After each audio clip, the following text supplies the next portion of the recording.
শীতের সকালে নয়, বিকেলের দিকেই জঙ্গল সাফারির জন্য একেবারেই আদর্শ, আর সেটাই আমরা বেছে নিয়েছিলাম ডুয়ার্সে।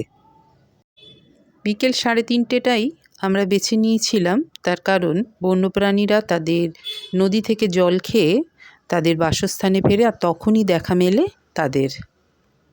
এছাড়া আমাদের প্যাকেজের মধ্যে ছিল আদিবাসী নৃত্য, আর চা আর বিস্কিট দেওয়া হয়েছিল আমাদের। এনজেপি থেকে ভেস্তাডোম করে আমরা নেমেছিলাম হাসিমারা রেল স্টেশনে। ওই আমাদের ট্রেন ছেড়ে চলে গেল। এরপর আমরা যাচ্ছি আমাদের গন্তব্যে, যেখানে আমরা থাকবো। সেই জায়গাটা আগে একটু দেখিয়ে দিয়ে নিই।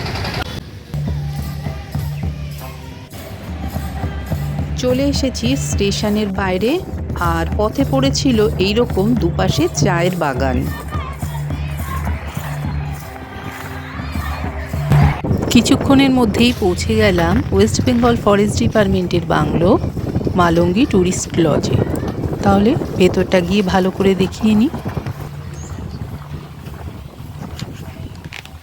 পৌঁছে গেছি ট্যুরিস্ট লজে, আর এই হলো রুম।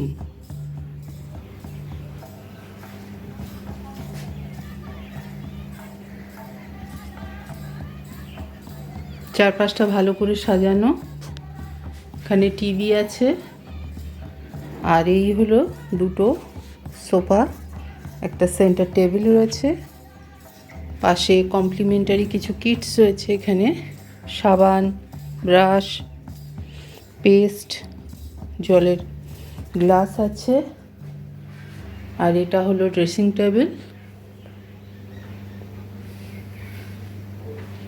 এটা হলো বাথরুম, বেসিন, আয়না, গিজার, শাওয়ার আছে। এই বাথরুমটা হচ্ছে এরকম। এই হলো খাট বিছানা, এখানে গরমের সময় এসিও লাগানো রয়েছে। আর এটা হচ্ছে ব্যালকনিটা, কিন্তু কমন ব্যালকনি, এই লম্বা এইরকম ব্যালকনিটা, বাইরেও চেয়ার রয়েছে। আর এই হলো গার্ডেন ভিউ এরিয়া। এটা আমরা আছি মালঙ্গি ডিলাক্স রুমে, রুম নাম্বার 4। এই রুমটার নাম হচ্ছে বনবী। রুম দেখিয়ে দিলাম বাইরের দিক থেকে, পুরো এইরকম দেখতে পুরোটা। আর এই হলো ব্যালকনিটা। পাশের রুমটার নাম হচ্ছে বনরিনী। মাঝখান দিয়ে সিঁড়ি, এই সোজা আসার রাস্তা। তারপরে এটা হচ্ছে হলো বনঝোড়া। পাশে আরেকটা রুম রয়েছে, ওটা উপরে 4টে রুম রয়েছে পরপর। এটা রয়েছে জয়ন্তী। প্রত্যেকটা রুমই কিন্তু একই রকম। এই চারপাশের ভিউ এরকম।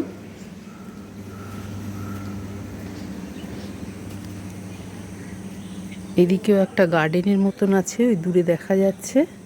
এদের এইখানটা কিন্তু একটা আলাদা ব্যালকনি মতন রয়েছে। এটা যেমন পুরো কমন ব্যালকনি, এখানে একটা আলাদা মতন ব্যালকনি রয়েছে। এই রুম নাম্বারটা আমি দেখিয়ে দিচ্ছি। রুম নাম্বারটা হচ্ছে কিন্তু মালঙ্গি 1 সুপার ডিলাক্স রুম। জয়ন্তী, নাম হচ্ছে জয়ন্তী।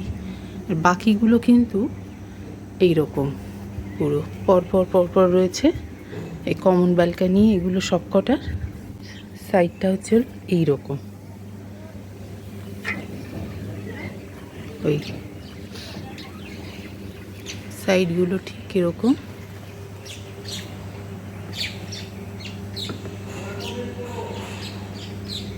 দূরে দেখা যাচ্ছে এটা হচ্ছে আর্মিদের ক্যাম্প। এখানে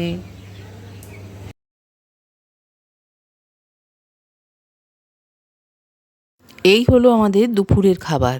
ভাত, ডাল, আলু ভাজা, ফুলকপির তরকারি, মাছ, চাটনি, পাঁপড়, এই দিয়েই ছিল দুপুরের খাবার। গরম গরম খাবার খেতে বেশ ভালো লাগছিল, কারণ রাতের দিকে তেমন কিছু খাওয়া হয়নি। তাই দুপুরের ভাত বাঙালিদের কাছে কিন্তু অমৃতের মতন। চাটনি।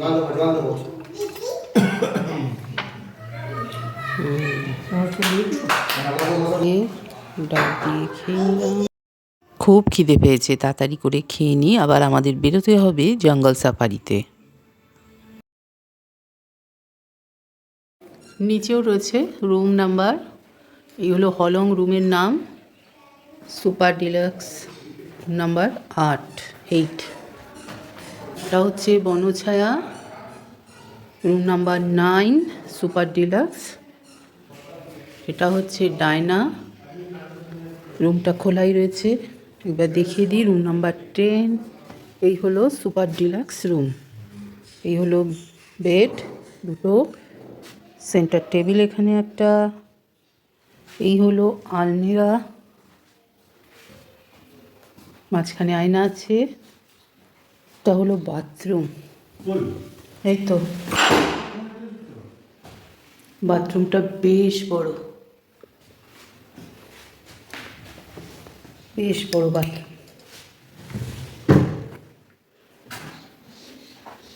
সুপার ডিলাক্স রুম, এই জন্যেই এই রুমটা খুব বড়। আলমিরা আছে, তবে সোফা দেখতে পারলাম না, বসার জায়গা নেই দেখলাম। এই হলো রিসেপশন, রিসেপশনে যে সোফা রয়েছে বসার। আচ্ছা, আরেকটা রুম রয়েছে নিচে, তোরসা রুম নাম্বার 7। আচ্ছা, এবার বাইরেটা চলি দেখাই। টুঙ্গি লজের নবরূপের গার্ডেন, পরে ঘুরবো গার্ডেন এরিয়াটা।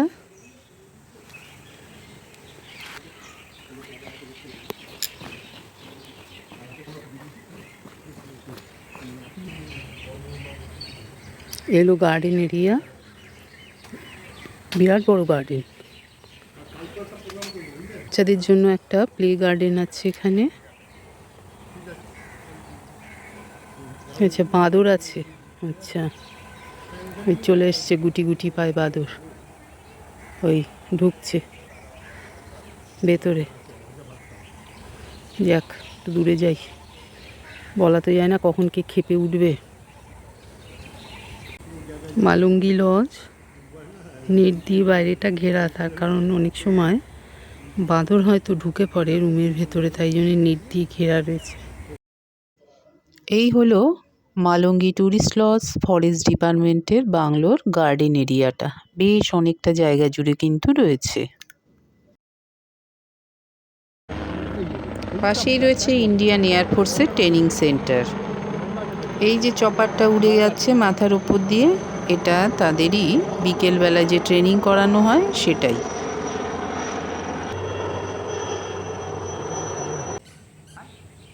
এখন আমরা যাব জলদাপাড়া চিলাপাতা জঙ্গল সাফারিতে, তাই অপেক্ষা করছি আমাদের গাড়ি কখন আসবে। আমাদের জঙ্গল সাফারির ভেতরে ঢোকবার সময়টা ছিল বিকেল ঠিক 3:30। আমরা অনলাইনে কিন্তু সেভাবেই বুকিং করে রেখেছিলাম, তাই কারণ এখানে আসলেই যে সঙ্গে সঙ্গে আমরা জঙ্গল সাফারির জন্য পারমিশন পাবো সেটা কিন্তু তা না। আর এখানে ঢুকতে গেলে কিন্তু আধার কার্ডের জেরক্স কপি লাগে, সেগুলো আমাদের কিন্তু জমা দিতে হয়েছিল, অরিজিনাল কপিটাও আমরা রেখেছিলাম। এ হলো জঙ্গল সাফারিতে ঢুকবার আগে আমি কিছু ভিডিও তৈরি করেছি, সেগুলো আপনাদের সাথে শেয়ার করলাম। জলদাপাড়া চিলাপাতা জঙ্গল সাফারি করতে কিন্তু 3টে প্রবেশপথ রয়েছে। আমরা যে পথে গিয়েছিলাম সেটা হলো কোদাল বস্তি, তো এই পথে দিয়েই যাওয়াতে আমাদের সুবিধে হয়েছিল, আমরা বেশ অনেক কিন্তু জঙ্গলের অ্যানিমাল দেখতে পেরেছিলাম। এরপর ছুটলো আমাদের গাড়ি, আর জঙ্গলের ঠান্ডা হাওয়ায় আমরা সবাই নিজেদেরকে ঢাকতে ব্যস্ত হয়ে পড়লাম। তার মধ্যেই একই শীতকাল। ইনি হলেন সাফারি কারের ড্রাইভার, আর পেছনে রয়েছে সাফারি কারের গাইড, আর সঙ্গে আরও 3জন ট্যুরিস্ট ছিলেন, আমি আর আমার হাজবেন্ড বাদে। জঙ্গলের ভেতরে প্রবেশ করার মুখেই দেখতে পেলাম পেখম তোলা ময়ূর।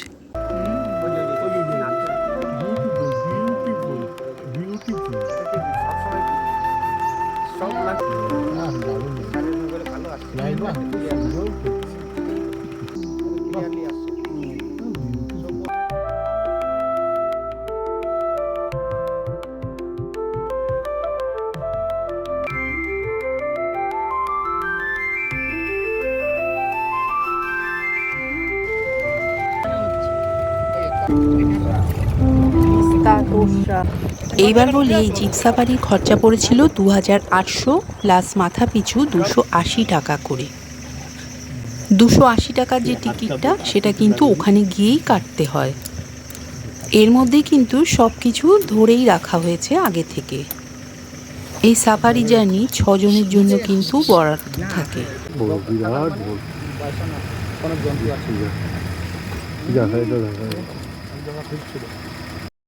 ডুয়ার্সে বেড়াতে গেলে আর কিছু না দেখা পেলেও বাইসনের কিন্তু অবশ্যই দেখা পাওয়া যায়। এরপরে আমরা পৌঁছে গেলাম একটা ওয়াচ টাওয়ারে। আমাদের গাইড কিছু আমাদের বললেন কিছু কথা। ওয়াচ টাওয়ারে আছি এখন, আমরা আছি সিসি লাইন ওয়াচ টাওয়ার। আচ্ছা, যেটাকে বলে সেন্ট্রাল পাওয়ার লাইন, ফুল ফর্ম। আচ্ছা, এইদিকে কাশবন, এদিকে উডল্যান্ড। উডল্যান্ড, আচ্ছা। এখানে গন্ডার থাকে, কিন্তু ফাঁকা জায়গায় না বেরোলে দেখা যায় না। আচ্ছা, গন্ডার ওই ঘাসের মধ্যে লুকিয়ে থাকে। এটা অনেক উঁচু উঁচু ঘাস আছে তো। আচ্ছা, না বেরোলে, ফাঁকা জায়গায় না বেরোলে দেখা যায় না। এমনি দূর থেকে তোরসা নদী ওই দিক দিয়ে গেছে, জল দেখা যাচ্ছে। আচ্ছা, ওই হলো তোরসা নদী, ওই দূরে জল দেখা যাচ্ছে। ওপারটা হচ্ছে জলদাপাড়া 2। আচ্ছা, ওটা 3। আচ্ছা, জলদাপাড়া 2 হচ্ছে। জলদাপাড়া 1। আচ্ছা, ওদিকটা 1, ওদিকটা 2, এটা হচ্ছে 3। আচ্ছা, এই জলার মধ্যে অনেক সময় গন্ডার থাকে, তাই না? জল খাওয়ার জন্য নেমে আসে। আচ্ছা, জল খেয়ে আবার চলে যায়, উঠে যায়। আমরা কিছুক্ষণ আগে বাইসন দেখলাম, সাম্বার ডিয়ার, সাম্বার ডিয়ার দেখলাম, আর ময়ূর দেখলাম। ময়ূর পেখমতলা, পেখমতলা ময়ূর দেখতে পেয়েছি। এখানে অনেকে আসছে এই যে ওয়াচ টাওয়ার দেখবার জন্য। ওয়াচ টাওয়ারটা সুন্দর দেখতে। এই পাশে শালবন রয়েছে, এই হলো শালবন। সিঁড়ির হাইটটা একটু উঁচু, কিন্তু উঠতে পারবে, কেউ চেষ্টা করলে উঠতে পারবে সবাই। মানুষ খায়, আমরা খাই তো ওটা। হ্যাঁ, ওটা পাঁচমিশালি টমেটো, বেগুন, আলু, বাঁধাকপি, ফুলকপি সব মিশিয়ে, আর এটা দিয়ে পাঁচমিশালি বানালে খুব টেস্টি হয়। আচ্ছা, এই শাকগুলো খাওয়াও যায়? হ্যাঁ, খাওয়া যায়, কিন্তু এটা না, এটা যখন পড়ে যাবে না, নতুন কচি বেরোবে। কচি ঘাসটা যেই বেরোবে, সেটা দিয়ে একটা সবজি রান্না হয়। ওপরে সব ওই তো ময়ূর। এই ওয়াচটারে কিন্তু 24 ঘন্টার জন্যই পাহারা দেয়া হয়। তার জন্য কিন্তু এখানে খাটেরও ব্যবস্থা রয়েছে কর্মীদের জন্য। কোথায় কোথায় বলতে বলতে বাস এসে একবারে ডুব, পেটে লেগে গেছে সিং, আর বের হচ্ছে না কারণে সাইড হবেন। পোষা হাতি না, বলা যায় না কখন কি মুহূর্তে কি করবে। তোর হাতি কেটে সালো লাগি।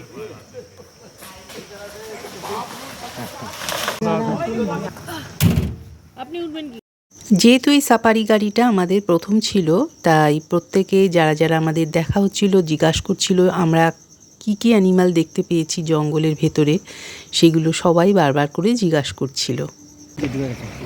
ওই দেখুন গন্ডারকে ভালো করে দেখাই চলুন।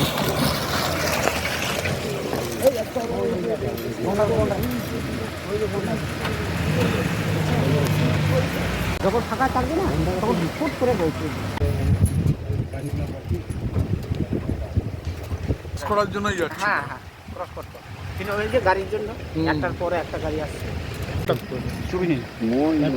এই জঙ্গলে ময়ূর আর সাম্বার ডিয়ারের অনেকবার দেখা পেয়েছি।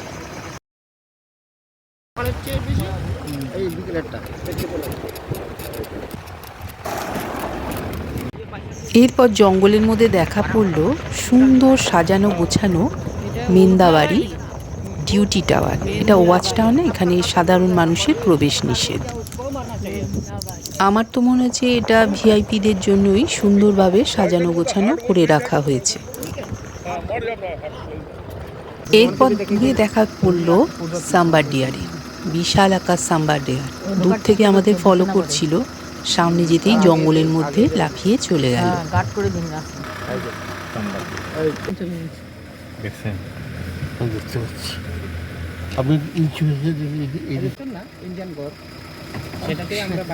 শিংগুলো কি মারাত্মক, দুখানা ছিল আর একটা ঢুকে গেছে। একসাথেই দেখা পেলাম গন্ডার, বাইসন, সাম্বার ডিয়ারে। জঙ্গলে সন্ধে নামার সাথে সাথে কান ফাটানো ঝিঝি পোকার ডাক এরপরে দেখা পেলাম আবার বাইসনের। সামনে যেতেই জঙ্গলের মধ্যে লুকিয়ে পড়ল। এই জঙ্গলে বাইসনের সংখ্যাটা মনে হচ্ছে বেশি। দেখেছি জঙ্গলের ভেতরে চোখ পড়েছে, বাইসন জঙ্গলের থেকে হয় আমাদের দেখছে, না হয় বাইসনকে আমরা দেখছি।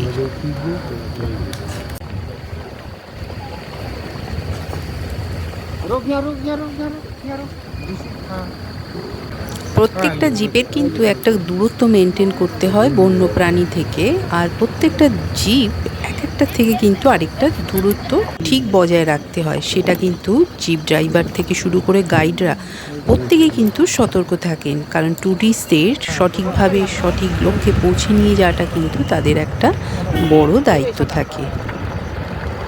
আমাদের জঙ্গল সাফারি এখানেই শেষ। কোদাল বস্তিতে আমাদের ছোট করে চায়ের আয়োজন করা হয়েছিল। ধীরে ধীরে জঙ্গলে সন্ধে নেমে আসলো। আদিবাসী নৃত্যের তালে তালে আমরাও মেতে উঠলাম। এখানে আসার পর বুঝলাম কর্মব্যস্ত জীবনে একটা ছুটির কেন প্রয়োজন।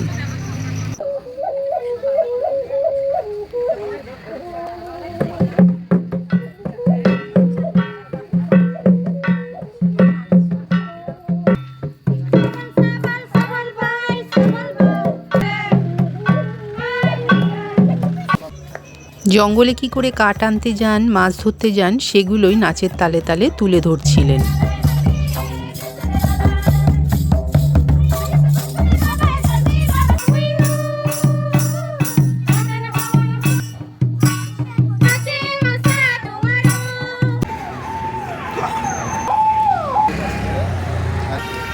জঙ্গল থেকে ফেরার পথে গুরুদুয়ারা মার্কেটে সামান্য কিছু আমরা সন্ধেবেলা খাবার খেয়েছিলাম।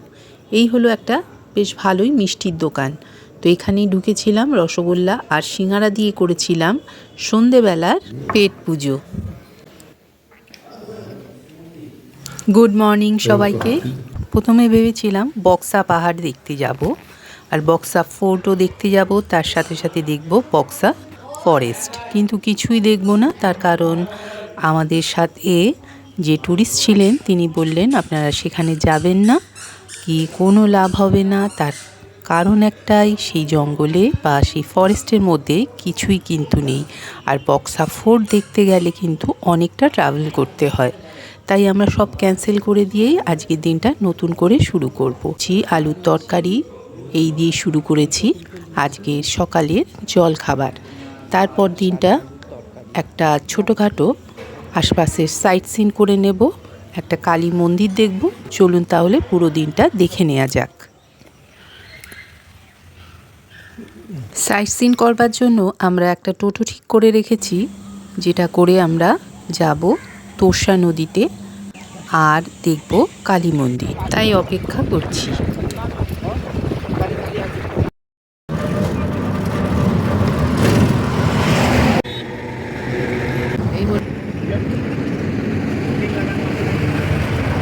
তোর্ষা নদী মাছ ধরছে জলে। এখানে আগে অ্যানিমাল জল খেতে আসতো, তার জন্যই দেখতে এসেছি, কিন্তু অ্যানিমাল তো দেখতে পাচ্ছি না, শুধু জল যাচ্ছে দেখা যাচ্ছে। খুব সুন্দর ব্রিজটা। এই হচ্ছে হলো জয়গাঁও পাশে, এই হলো কালী মন্দির পাশে। আর এই জলের মধ্যে অনেকে দেখতে পাচ্ছি পিকনিক বোধহয় করতে এসছে, সব এখন ফিরে যাচ্ছে।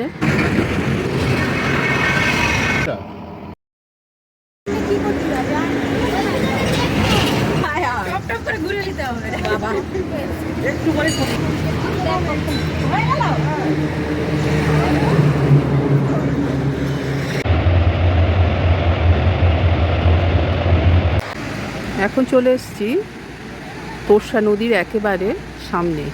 ওই দেখা যাচ্ছে তোর্ষা ব্রিজ, আর এদিকে রয়েছে তোর্ষা রেল ব্রিজ।